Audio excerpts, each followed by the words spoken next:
Welcome to Vision Profiles Podcast. Join us, two dedicated Apple Vision Pro users, as we dive into everything from hardware and software to apps and the latest updates in the world of Apple Vision Pro. And it's a light week for updates this week. Let's just put it that way. Everybody's watching the stock market. I'm Marty Jencius, a faculty member at a Midwest University, podcaster, and an Apple product fan. And I'm Eric Bolden. I, for a little bit yet, work in IT, but my interest is in finding ways to share content, currently photography of plants, birds, panoramic sequences, and demonstrations. Yeah, and you've been playing. We attempted to play a little bit last night, but first I want to ask you about the iNaturalist shirt. Before the show I said, "Don't you own any other clothes? Because you're always wearing the iNaturalist." You said there was a story, so have at it. Well, last year it was cow shirts, but that's a whole different story. We'll do that later.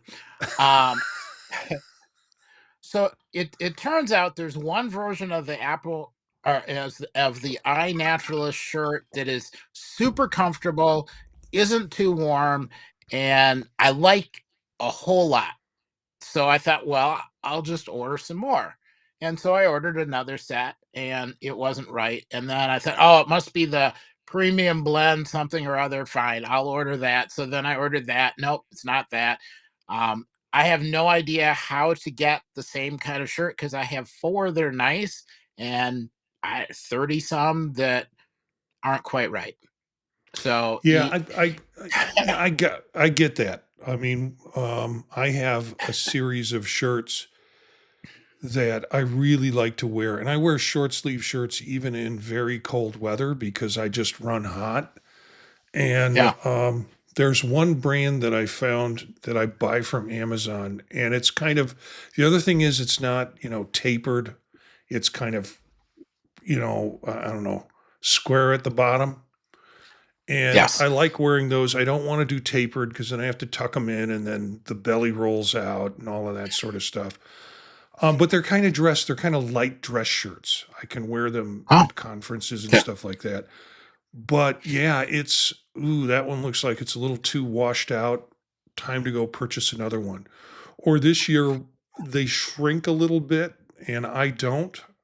So I bought a series of one size up. And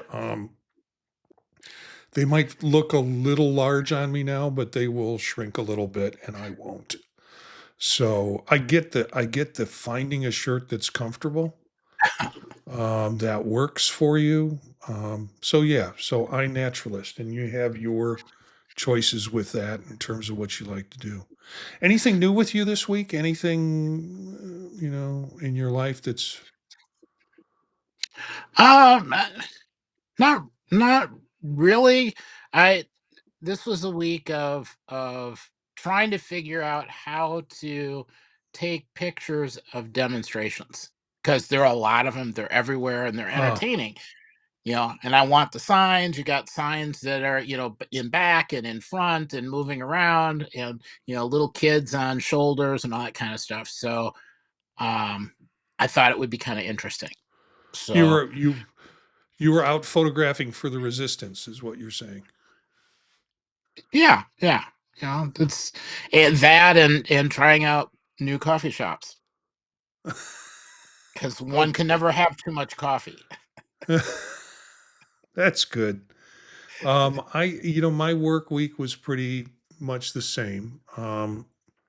I did a show on the other episode or the other show that I do.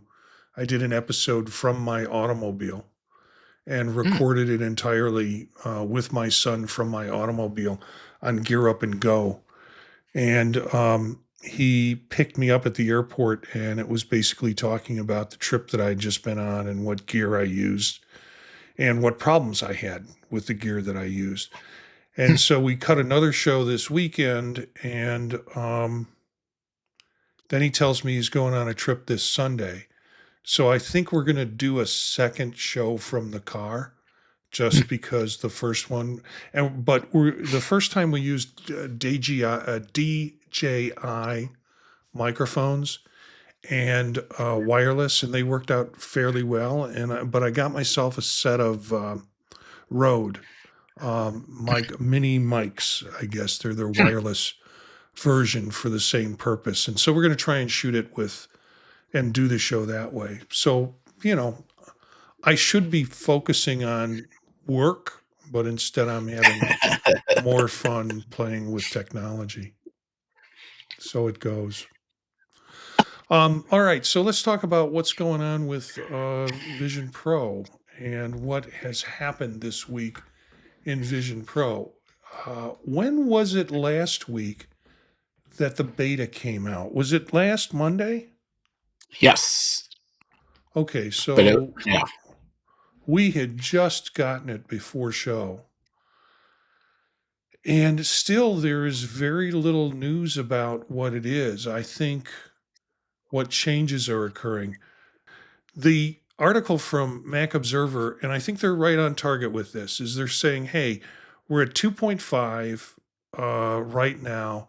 And what you're going to see are some fine adjustments, and the adjustments are being made so they'll all be ready for WWDC, so the developers can get in and maybe do more or have less problems with developing on the platform. And what we've also heard is you're at 2.5. Generally, that's when they start to think about going up to the full digit. So maybe we'll see 3, or maybe we'll see some ideas about what 3 will bring at WWDC. But 2.5, not a lot on there. And I'll have the developer notes. The developer notes are like, there's nothing there in the developer notes in terms of what's happening with it. So I think it's really just trying to make, they're laying the groundwork, as this article says, maybe optimizing user experience while laying the groundwork for future innovations. That sounds like computer speak. What does that really mean? Yeah. So 2.5, nothing. There's no new button to push. There's no new tab to do or anything like that. And the rest of us over here aren't going for betas because 2.4 is pretty good. And I'll wait until 2.5 is fully baked and then I'll upgrade. Yeah, we tried to do something last night, and you, I think, inappropriately blamed it on my beta. I think you need to apologize to my beta. It was a situation where we were trying to do some sharing, well, you explain it. And then I'll tell you what the problem was. Or we know what the problem is, but I'll tell listeners what the problem was. What were you trying to get me to do? Well, ultimately, what I wanted to be able to do is to take set a sequence of images and share an image with you so that it was immersive, and then I could swipe from image to image so you could see a sequence while we were talking. Mm-hmm. Much about that didn't seem to work or go smoothly, and I hope that gets better. Well, I think that we identified the problem because we both met in space, and for some reason I could not get my camera to run. It was X'd out, and I tried different ways to access my camera option, and it wouldn't work. And then we went out and we just went through messaging through the system, and all we could do was like straight iMessage back and forth to each other. Yeah. So there are ways that you can, as you were trying to explain to me, get a picture. We'll open up photos in Vision Pro and find a photo, click on it, and then see if you can send it to me. Because what's supposed to happen is it's supposed to identify you as someone who I can airdrop it to in a way. Is that right? Well, it should it should just say that we're sharing the same images. So I have photos open, you have photos open, and then when I say, yep, and I'm sharing what I'm looking at should show up in your photos. Kind of like if you're doing a document in Pages that's shared, we both have the same document open. Mm-hmm. I think you're supposed to both be able to look at the same image. Yeah. Uh, we didn't quite get there, but Yeah. you found a Yeah. solution ultimately, or at least what we're pretty sure is the What we problem. think was the problem. Because when I had an opportunity to share a photo with you, the little box with the arrow up, I went to share Yeah. it. And what came up was actually two icons for you. One that was a typical message icon that we have, and another one was an icon with your name under it, but it had like a silhouette figure with a radiating sort of rings around that little dot. And we're talking about those little, dots that you see, little pieces that you see on the typical icons down in the lower right that do some designation for it. So when I tried to click on that, nothing happened. And we determined, I was then got an error message that said, you need to create your persona. And I was like, what do you mean I got to create my persona? But then it made sense. I couldn't turn my camera on in space because I didn't have a persona. And this is telling me I couldn't send it to you because I didn't have a persona activated. And when I bumped to 2.5, it apparently wiped that stuff out. So, yeah, I guess you could blame the beta if you want to. But after I said, let's not play with this. You don't need to wait for me to do all this stuff because I find creating personas just horrible. And you know, I wound up using this illumination here, which worked really well. But I put a small garbage can on my desktop upside down so I could put my Vision Pro headset on top of it so it could be eye level and I could do all of that. Now, the other thing that happens whenever at least when I create a persona, it's like a ship's captain making an announcement. You can hear it all through my house as it's directing me to tilt my head up and my head down and right to left. And this was like 9 o'clock, just about the time Aileen wants to go to bed. And she was like, as soon as it, gave me the first direction, she was like screaming, turn that down. You can't. You just gotta get through that whole process. There's no way to turn it down. So I said, just bear with me. I'll be done in a couple of minutes. And sure enough, I got a persona done. So we should be good now. So yeah, beta is out 2.5, and you might be prepared to have to make a new persona if you're going to add in the 2.5 beta. Let's see what else is new. Did you read this article about the Federation Square store? This was going to be in Melbourne, Yeah. Yeah, I didn't get a Australia. chance to actually look at the results, but I read through the article. Yeah, it was an interesting article. And what pulled me to it was the fact that if you have an Apple Vision Pro, you can do kind of a virtual tour of it. At least the photographs come out with spatial qualities to them. And apparently, this whole store was scrapped because of the concerns that it didn't fit in with the environment. And Apple went back to the drawing board a couple of times. Let's see if I can get to this link that has some of the photos in it to explore the full experience. Here we go.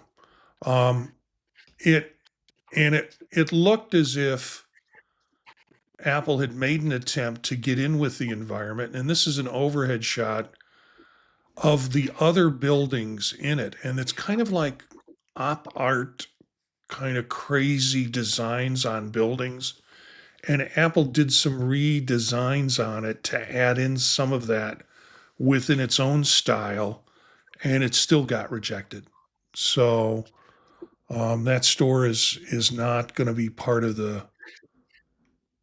And here's some of the design that it was put together to look at, but it wasn't acceptable for um, apparently the rest of the folks with that. So, but you can go on and do the spatial thing. You can go to the site. Some guy in Germany, I would assume, because he has a DE URL and has kept this so folks can play around with it if you go there with your Vision Pro headset on. Interesting.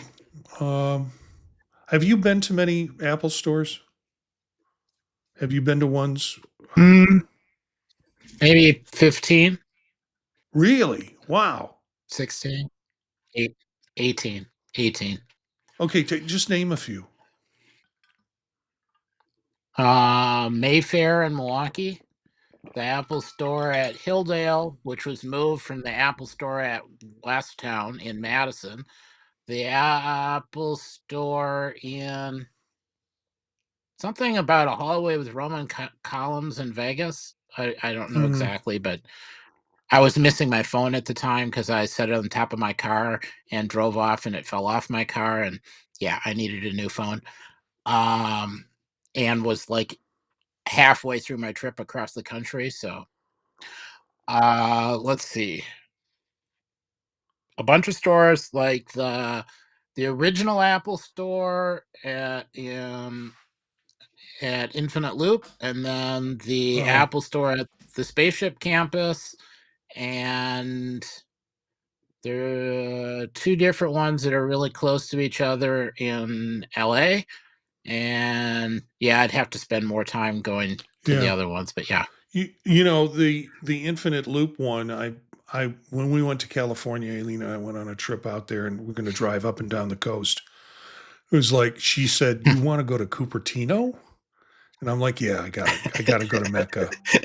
And so we went to the one at Cupertino, and it had quite a bit of swag in it. That's one of the things I liked it. You could buy Yep. some original Apple swag in that. And then, of course, we went up to the spaceship when it was on another trip to California. We went up to the store Yeah. there. Have you been to Michigan Avenue? Have you been to one in Chicago, on Michigan Avenue? Yes. Yeah. Yeah, pretty. That's the That's a one with pretty the tremendous. glass Yeah, caps. yeah, Yeah. by the Chicago River. Yeah. So yeah, I'm surprised Melbourne couldn't embrace this concept, and who knows what Apple's going to do with it if they're going to try some other location for doing it. But still interesting. So surprise, surprise, this came out of Apple Insider, and the future Apple Vision Pro headsets could get an action button. Anything about that surprises you, Eric? There are many things that could happen or maybe don't happen. Yeah.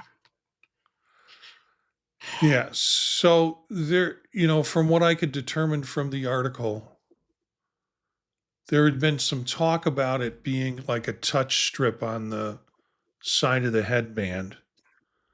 And, but the article makes references to a couple of places where and this is a patent, or these comes from Apple patents that have been filed. And one option is that it's another button, like an action button that you'd have on an Apple Watch or on an Apple phone. Another discussion is that it could be something that's along the frame, uh, where it's sort of a slider that you can slide and access that way.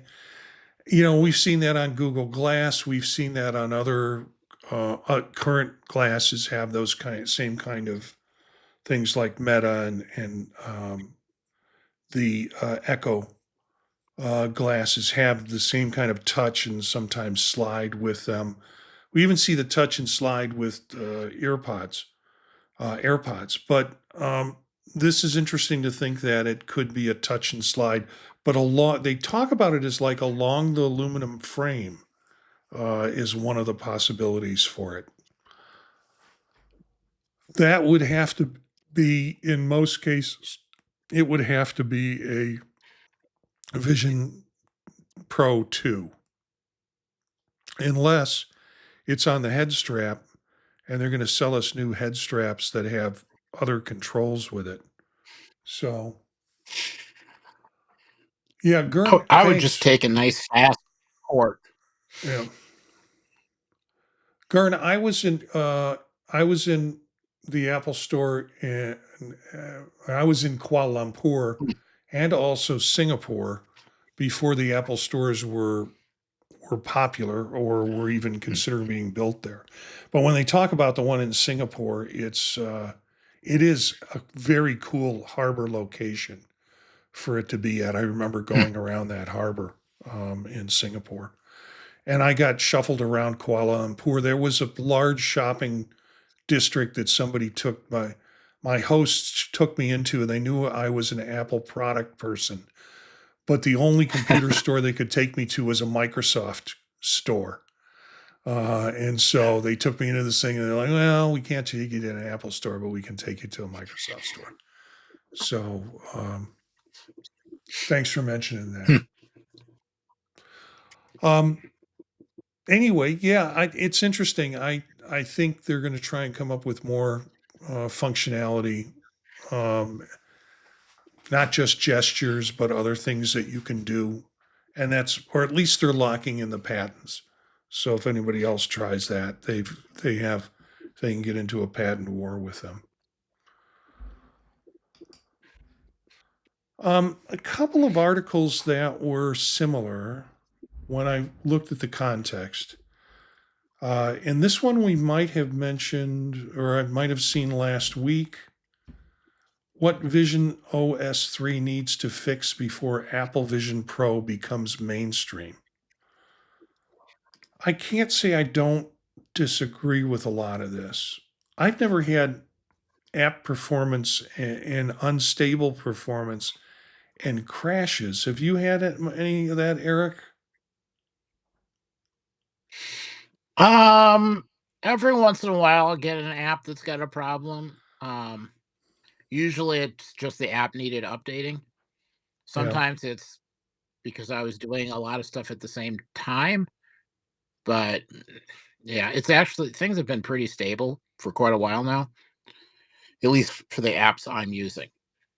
Yeah. Second complaint, poor battery life and heat management. Yeah. But again, you can't. Just move to a colder place. If it's really cold outside, a little extra heat's no problem. Yeah. Well, also, you can't keep this thing on your head for more than 2 hours without a break, anyways. Really? So I know. Well, I think most folks can't. Lack of native Mac OS app compatibility. I would agree with that as a problem. But is it going to be something that needs to be fixed for it to be functional? I mean, we have incompatibilities between Mac OS apps and iPad apps all the time. So disorienting UI and inconsistent eye tracking. Eye tracking's gotten better. I really do believe it's gotten better in terms of that. And then limited developer tools and app availability. I can agree with that too. So Well, and some of that really is not that different from why can't the iPad do more? Is the yeah, iPad OS restricting it? I mean, the fact that you can use the Vision Pro as a virtual screen for a Mac pretty much solves most of the issues I have with that. there are times when, yeah, I really wish that, and some of the, like in photos, that I had a few more controls, could do everything I could do on another, on a Mac in Yeah. photos. I miss that. Second article along the same line is, will Apple push more macOS-VisionOS integration with the M5 MacBook Pro? So we don't even have the M5 MacBook Pro yet. And I guess they're already telling us that, well, maybe it'll get even better with the M5. And some of the same Mm, native macOS app support in VisionOS. One of the concerns there. Streamlined macOS app offloading to Vision Pro, probably a good idea. Shared Apple Intelligence features across platforms, and that's coming in a while, I'm sure. Improved developer tools for cross platform apps, and then real cross platform workflows. And so that's a Mac Observer article, very similar to, in some ways, to the Apple Insider article that we just looked at. yeah. Although I have to say, for number two, there is an app that'll do that. Let you share a specific window um, to the Vision Pro. Yeah,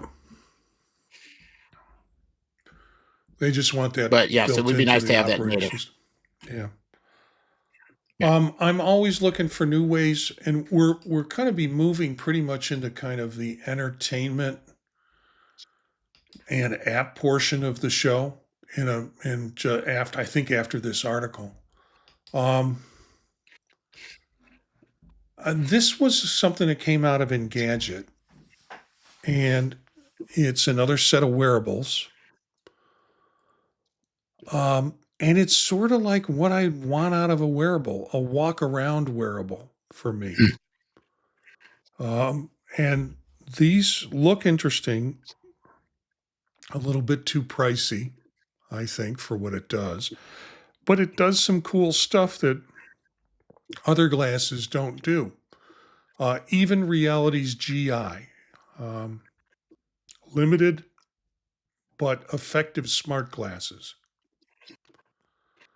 And, very simple frame looking glasses. It looks like a pair of glasses. It doesn't look like, you know, a pair of glasses on steroids like most of the wearables do. They talk Hmm. about keeping it simple is important. Um, and so it does. It's lightweight and seamless, beautiful and elegant. Uh, Navigation's useful. Translation has so much potential. Teleprompter, perfect for presentations. And it's a useful second screen for your phone. Some problems with controls, and it's fair more reliant on your phone than it should be in terms of that, and at the price of $600. So it talks about the hardware. Uh, it's 44 grams. It's magnesium and titanium alloy, weighing 44 grams, which is a little heavier than uh, people's regular glasses. It has a 25-degree field of view, displaying 640 by 200 20 hertz dot matrix green monochrome screen. So obviously, it's going to be used for things like notifications and such. Hmm. There's no camera, speakers, headphones, bone conduction audio, or any touch surface along the arms themselves, because the makers expect you to have your own camera and audio gear. I think for $600 we could expect a little bit more fun stuff out of the glasses, other than just pairing with what's on your phone in terms of screen wise. Uh, You can get prescriptions for $260. And you can see here in the article some examples of types of screens that you can see. I don't think they're very good, very clear versions of what you can see, but you can see the data that's projected in minimal, dual, or full if you want to have a lot of data. So I don't know how they managed to get that, but I think a lot of it's washed out because the process of getting the picture. So yeah, notifications, teleprompt. Um, so you can transcribe and quick note things if you want to speak,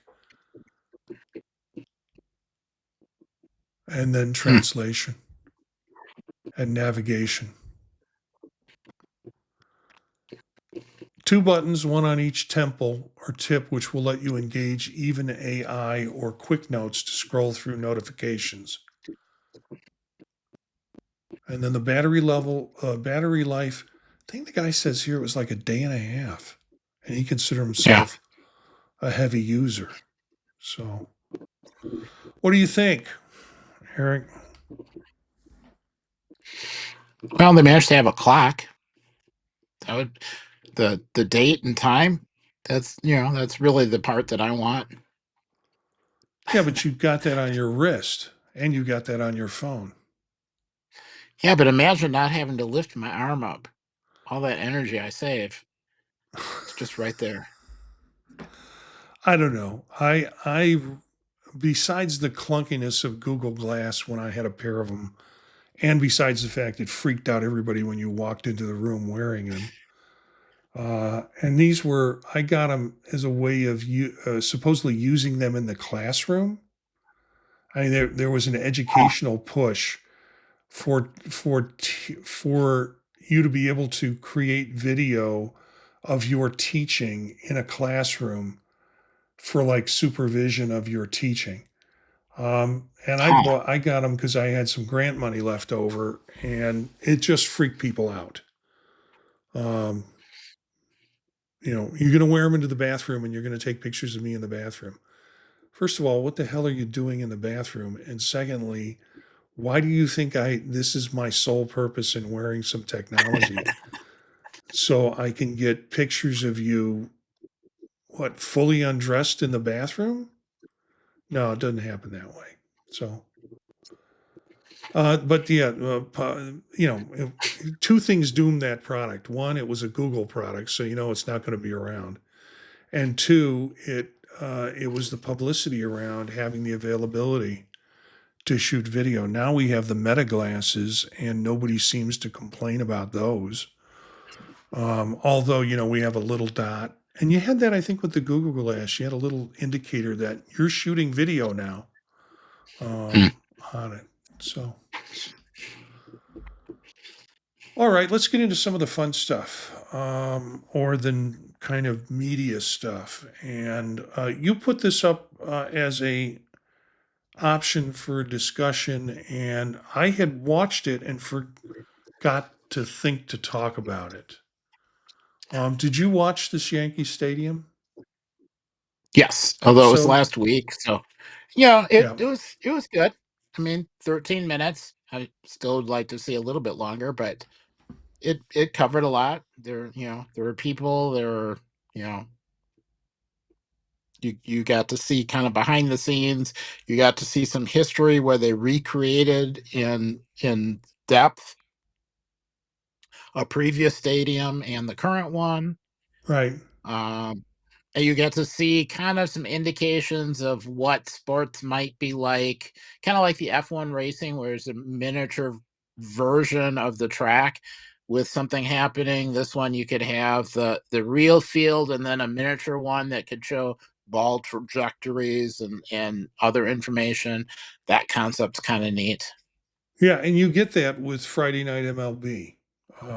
From my Ah, understanding, that's been yeah. added in for the games that Apple is Ah, running. You do get that ah, kind of mini very nice. stadium. You get the flight trajectories and stuff. It is, the only problem I have with it is that it's the Yankees. Um, oh man, I hate the Yankees, and I hate Yankee fans even more.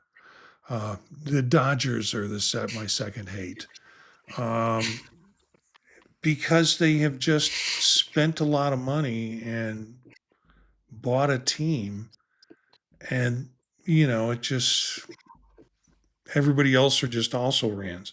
And if you're watching the YouTube video, you can see my neon Cubs sign behind me up on the wall, so you know sort of where I sit. And Eric's Southern Wisconsin, and I think he's a Cubs fan too. So yeah, the only thing is it's the Yankees. There were a couple of times during this video that I got a little bit of motion stuff going on. Okay. And it might have been because there are people, you're in a crowd and there are people coming at you, or I forget where it was, but it was like, whoa. And I had to kind of reset my balance in that. I was sitting, but I Hmm. kind of had to make sure it wasn't going to be anything more. Or it could have just been natural nausea from having to watch the Yankees. But who knows? Well, I'm hoping Uh, that they go to other stadiums in the yeah, future and it kind yeah. of I mean, cycles through. it is season 1, episode 1.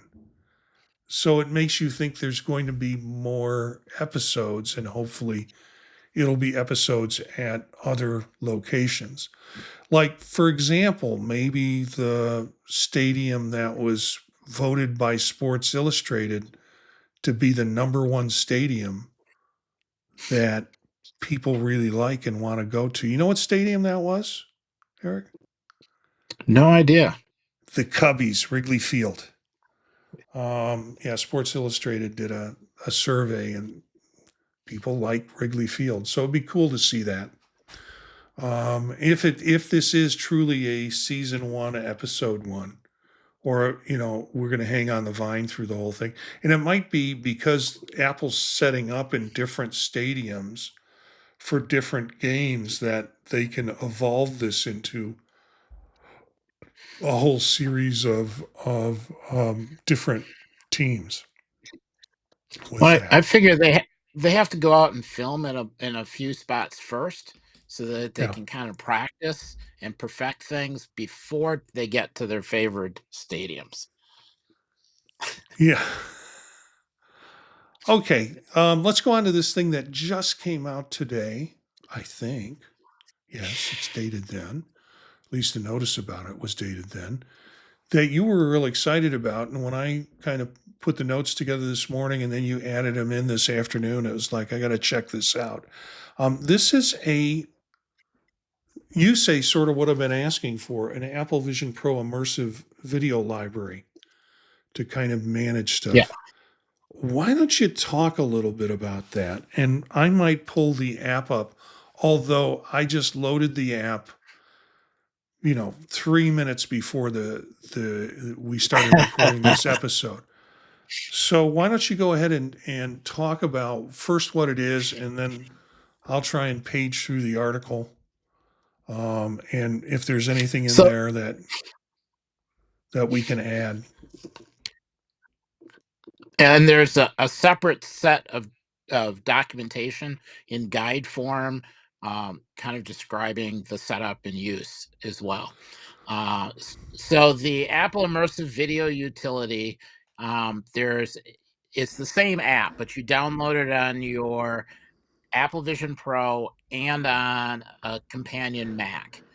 And you can basically add a bunch of videos on the Mac and click on, there's an icon for your Vision Pro. You can click on that and it will send the video from the library on the Mac to the Apple Vision Pro.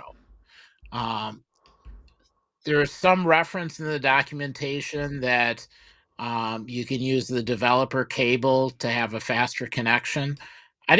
My network is pretty fast and not congested, so I didn't have a problem with it. Plus, you didn't have the $300 developer cable. And I didn't have the cable. So Yeah. I in a can I future can version, hopefully they add that port. But it was kind of nice because from the Mac side, you could basically say, "Oh, I want to show this one," and if you have more than one video in there, you can start with one and have it cycle through in sequence, one and then the next and then the next. So definitely, if you're trying to do a bunch of work in creating some immersive video, it's a nice way to kind of try different things and then set them to or send them to your device. So if you have the software on an Apple Vision Pro, then on that lower left-hand corner, where it's kind of grayed out right now, yeah. your device would show up there, and you could click it, and then you would have a library in the middle section, and you could select which thing you want to play. I can see this also being potentially really nice for people that have devices with no space. Because then you could just click and send stuff over. I haven't had a chance to try it yet with somebody, uh, where I have a guest user. I don't know if that works with a guest user or not Mhm. yet. Hopefully. Um, there are some comments in the documentation about you could have multiple devices and send to a set all at the same time. So potentially you could have a class where everybody sees the same video at the same time. I haven't had a chance to play with that yet, but So there's a lot of neat potential. if I have some immersive videos in my photos, I can take the or I've got a couple that are um, in Vimeo. I could get those videos and import the media to this, and then be able Well, to share it. Yeah, You, explain. you can do it, but it looks like this is really designed for immersive videos, like the immersive videos that Apple's been putting out. So there's Hmm. more to it than what you get when you take videos on the phone, or even with the um, uh, Apple Vision Pro itself. There's like more added to make it an Apple immersive video. Hmm. There's more detail there. Now you can say, "Yep, I'm going to do it," and I just put it in there, and basically it kind of zooms in a little bit, um, uh, so you can see it, but you end up with like a point at the top and a point at the bottom that's kind of squished up as it tries to fill that whole area. Yeah. So I will do some more playing because this looks like a lot of fun. I It imagine if you get a couple different cameras that have more data, or if you use one of the systems where you take and scan a whole area, that you could then generate that scene. it says create .aivu files as one of the options. Yeah, and that must be kind of how they're doing the immersive video. And I don't have an immersive video camera to capture all of that extra data. Hmm. Um, I'm I'm sure that people will come up with a way to kind of work around it and fill in the extra spots. Uh, but it's enough you can play. And yes, you can take an existing one and just pretend. And there's like three choices. If you pick the middle choice, it just treats it as if you have that right file and imports it, and you can kind of use it so you get an idea of how it works. Yeah, But it's not a true immersive. I'm reading the article, and one of the things it says this was released at NAB, National Association of Broadcasters show, and we know that Chuck is out there now. So this might be the thing that pushes Chuck over the edge to get a Vision Pro once he sees the ability to be able to do this. And we'll see. But it's an interesting app to download, to take a look at. It'll see if people will start to make interesting to see if people make some publicly available files that one could have access to put into Mm. this system and then put onto your headset. That would all be very cool. I don't think I'm going to see myself getting an immersive video camera. We do this. We can do the spatial photography pretty easy, but the fully immersive video cameras, it's out of my price range, but even more so, it's out of any area that I would want to spend time and work doing. That's maybe closer to what you're interested in, but for me, it's kind of out of that range. So I would love to see if there are some places where I could get some of these just to use as an interface, or use the interface for between. It feels, I don't know, this might be inappropriate, but it feels sort of like a Lightroom for photos, but a Lightroom for immersive video that is automatically connected and synced to your device. So, Yeah, or at least, a way to keep a whole library. So I'm yeah, hoping that this means that more people can start doing videos and more people can then review them, because they're kind of a large size. So having them as a library on a Mac and then being able to cycle through and say, well, we've got this scene or this scene, which one of those two do you want? And this one and this one. And so maybe there'll be more testing before they put stuff together, and then we can get longer videos. yeah, and this is available in the Mac App Store. And they have a couple of screenshots here that show, again, you have that kind of frosty looking windows in Apple Vision that will sync those things together. But the show notes will have a link to the actual app. So it'll get you to the Mac App Store to load. And then I think you probably, as you said to me, you probably also have to have it. You do have to have it on your Vision Pro in order for this whole thing to sync up. Oh, and then, yeah, here's another thing. This is a link that we also have about Apple Immersive Video Utility User's Guide, how to get started, how to keep your library organized, how to share the experience. So, all of that, these links will be part of our show notes for that. And Eric, thank you for finding this today and then getting on top of it for our listeners and viewers. Um, let's go fishing. This app was one that I saw through a Reddit link, and the person was saying, this is, I think the person was saying, this is one of my first apps, and I happen to like fishing apps.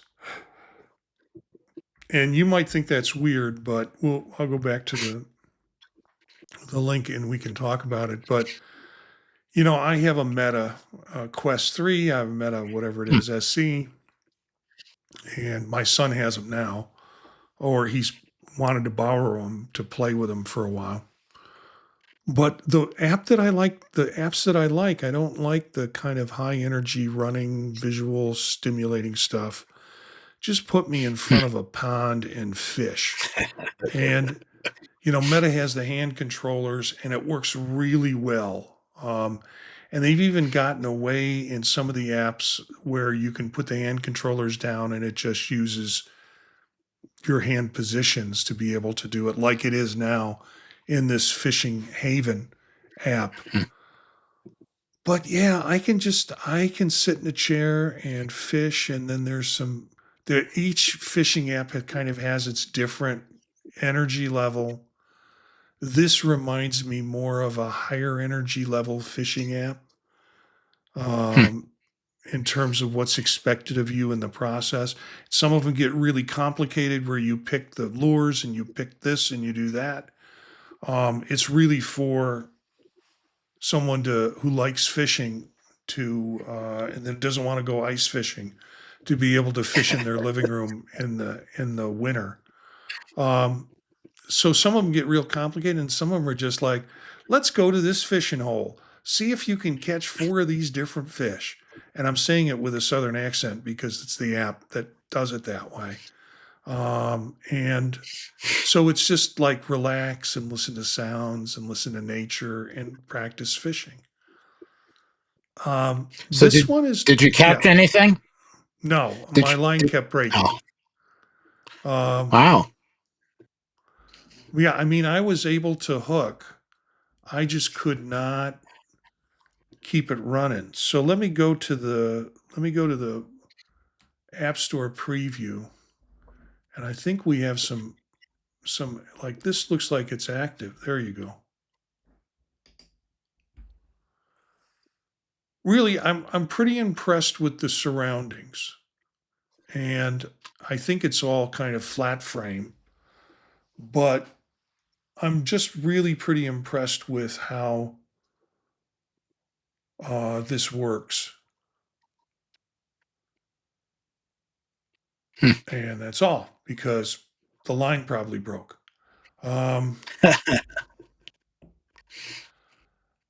and I like kind of putting the hook out there and kind of pulling it in a little bit. I did find it not as easy for my hands to move the rod and reel to Hmm. kind of pull the reel in it. It was like when something did hit, it was like, okay, I got to set the hook and then I have to start reeling in, and it seemed like it would slip. It wouldn't it Oh, wouldn't fully jump on it. But it was kind of fun. They've done the developer is doing some things to improve it. yeah, it's much better than the first round. Yeah. I will say that before you start playing with it, make sure that the area in front of you is clear of obstruction. Because when you go and cast, if you have like a large tall glass of water and some other stuff on your desk, you're liable to knock it over. Not saying I did it, but a cautionary tale. Okay, so it's to you on this one because I think we talked a little bit about this, but apparently this app has had a lot of improvement in it. Um, and I have two articles on this. One a Reddit response, but first let's talk about the this View Tubular Pro Beta. Yeah, and I, oddly enough, do not know a lot about it. I mean, I played with an earlier version, but I just saw this today. So I put in the comments the test flight thing.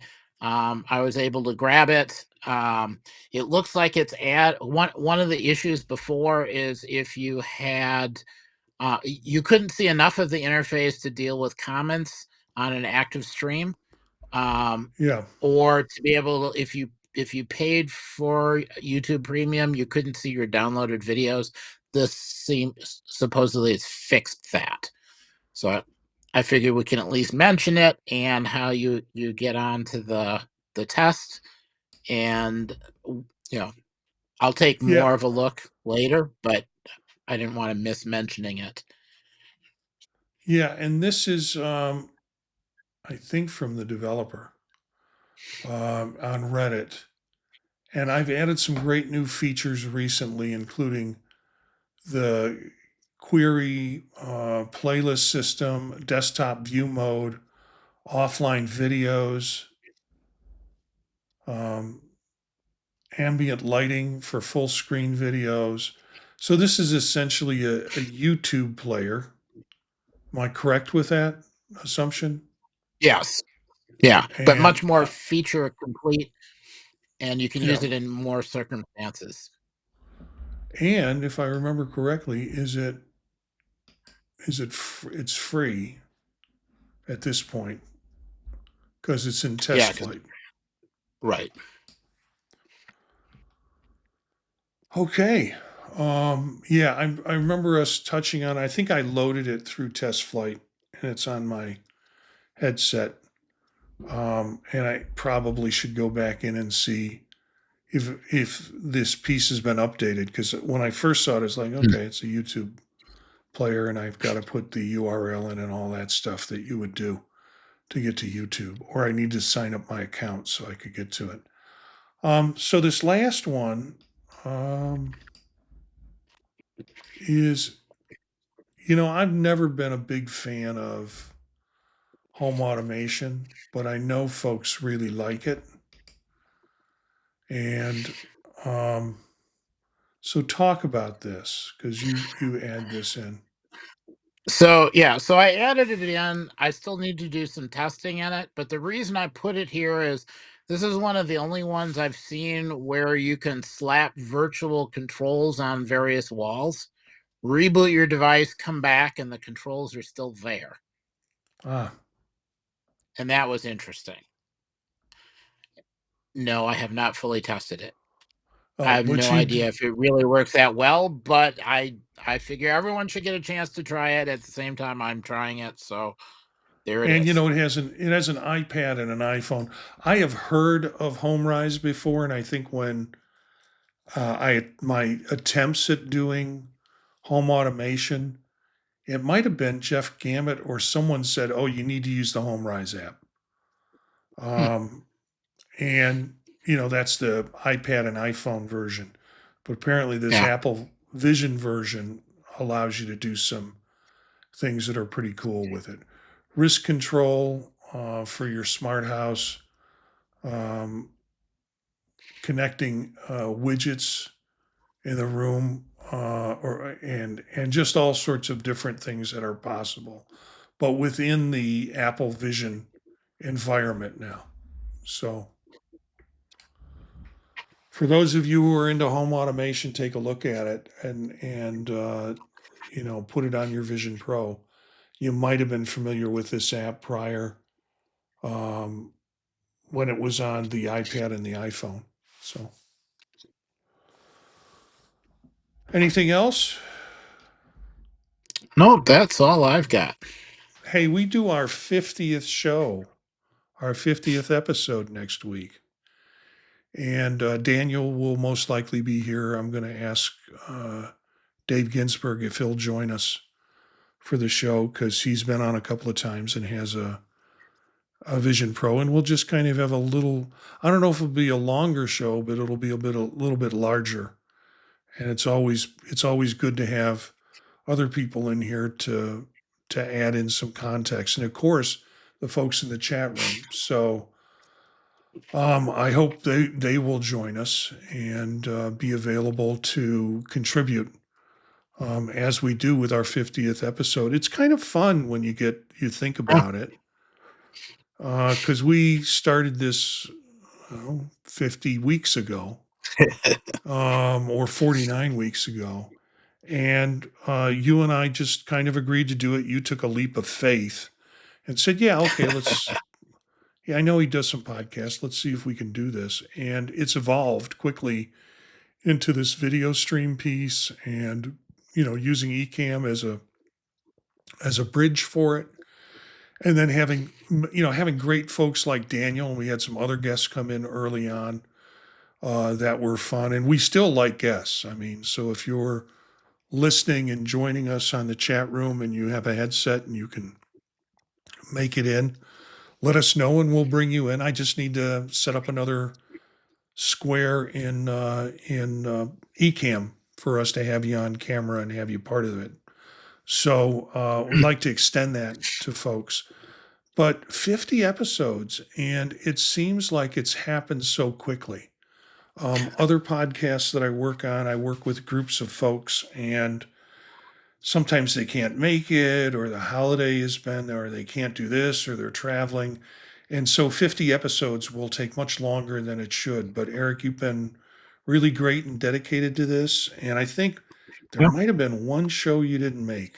I can't remember. I think Daniel and I did one Yeah. together. Um, but being consistent, I really appreciate that. And it's tough. It's tough as much as you say, oh, yeah, I can commit to my, Monday nights at 9 o'clock. There's always something that challenges that in the process. But it's good for the show to be consistent. It's also good for the folks who are watching us or listening to us on YouTube to know that we're there. And so we truly appreciate the folks that are joining us with that process. And I appreciate your work, and we'll have some fun when we get together at MacStock, which we should talk about MacStock before we tune out. MacStock Expo Conference and Expo.com. So spell that all out. MacStock Conference and Expo.com. I'll put the link in the show notes for folks so they can find it. It is the 11th, 12th, and 13th of July, 3 days of presentations and workshops around Mac stuff.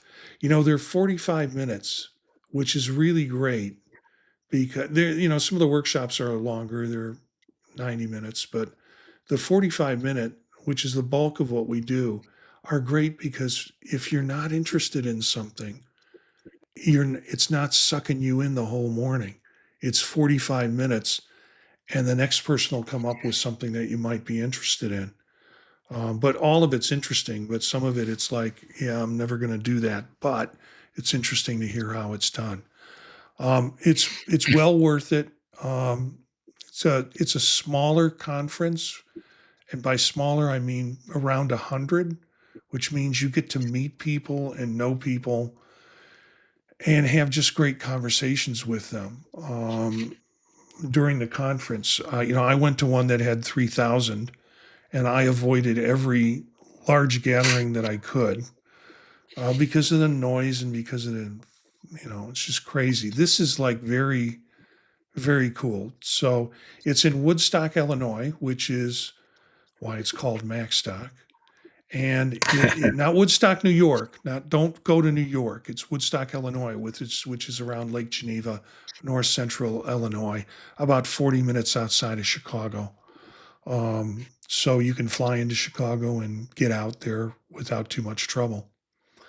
It's, I think, $450 right now for 3 days.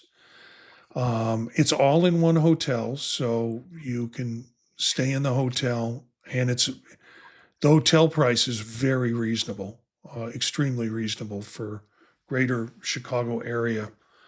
But all of this you can find out about at MacStockConferenceandExpo.com. If you choose to join and you choose to be part of that and get a ticket, if you use PodTalk50, PodTalk50, you get $50 off your ticket into MacStock. So save you a little money with that. Mike Potter's been really good about making those available for people who are doing podcasts and are part of the network that he works with in terms of the presentation. I don't know what else to say. Anything else you want to say about MacStock? Just your impressions?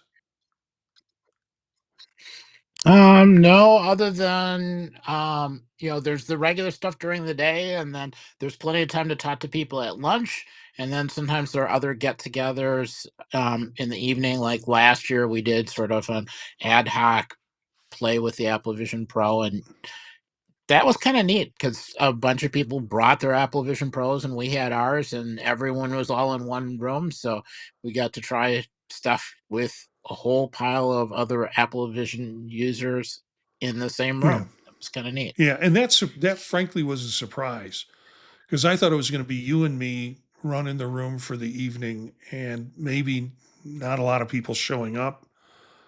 But it was probably 5 of us, or about 5 or maybe 6 of us. And it was just full, and people were just rotating through. And some people would go from one person to another just to talk to them about their experience with it.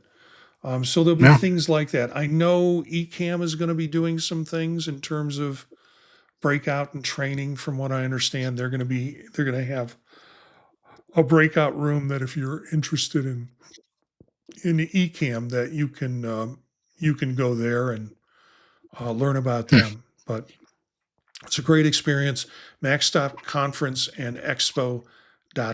Use PodTalk50 and it'll take $50 off your ticket price. So thanks for tuning in. We'd love to hear from our listeners. And you're one of them. So please get a hold of us. If you want to join us on a show, we're happy to have folks on a show to kick around some of these articles and ideas as they are. You can email us at visionprofilespodcast@gmail.com. Our bumper music is Free Jazzy by Steve Combs, courtesy of the Free Music Archive. Learn more about us and the Vision Profile podcast on our website, podtalk.net. Spread the word to other visionaries. Thanks for listening, and we'll see you next time.